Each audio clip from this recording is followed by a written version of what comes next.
Hello, I'm Jane Voorhees. I'm the second youngest in the Voorhees family. I work primarily in watercolor like my dad did.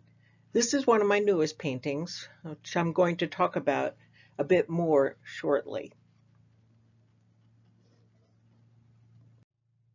This is my studio. It's a sunroom in the back of my home. It's small, but if I stay organized, it works. I do my own mat cutting and framing and have a dedicated room for that in the basement as well.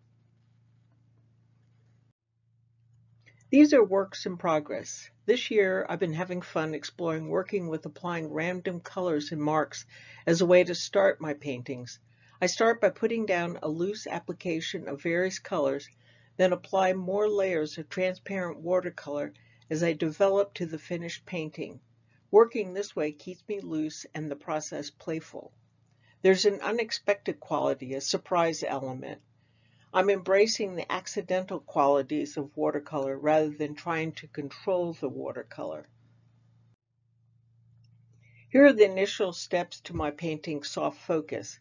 I loosely put the first layer of watercolor down, let it dry, do the drawing. Then using a negative painting technique, I paint the shapes around the flower petals rather than the petals themselves. Here's the finished painting, soft focus, framed to 8 by 10. I used the same technique in this painting, nestled. This technique works well for stones with their random color and shapes. Herbert's Daisies. I saw these flowers growing on a rock wall on a summer's hike. This is a fairly detailed painting, but the loose underpainting is showing through in places with splashes of color. Summer Blooms. This one started with a discarded, unfinished painting, and I challenged myself to paint something new on it.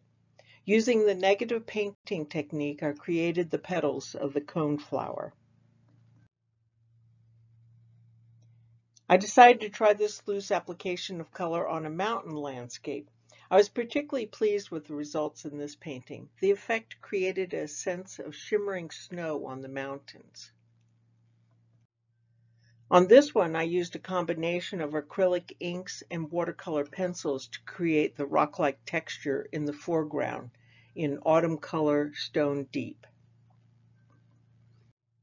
I also have cards and prints available of many of my paintings, box cards, single cards, and matted prints in various sizes. I've been producing a calendar for over 15 years, and each year I feature my new work as well as a new poem by Mindy Knott. These are my animal mugs. David and I do this collaborative work. Using my animal images, David does a special firing that fuses the artwork to his handmade mugs. David's mugs are comfortable to hold and a lovely way to start your day with your morning coffee. You can find this and more of my work by going to the VoorheesFamilyArt.com and clicking on my artwork, and that takes you to my Etsy site. Or you can go directly to my website, JaneVoorheesArt.com. Thanks for listening.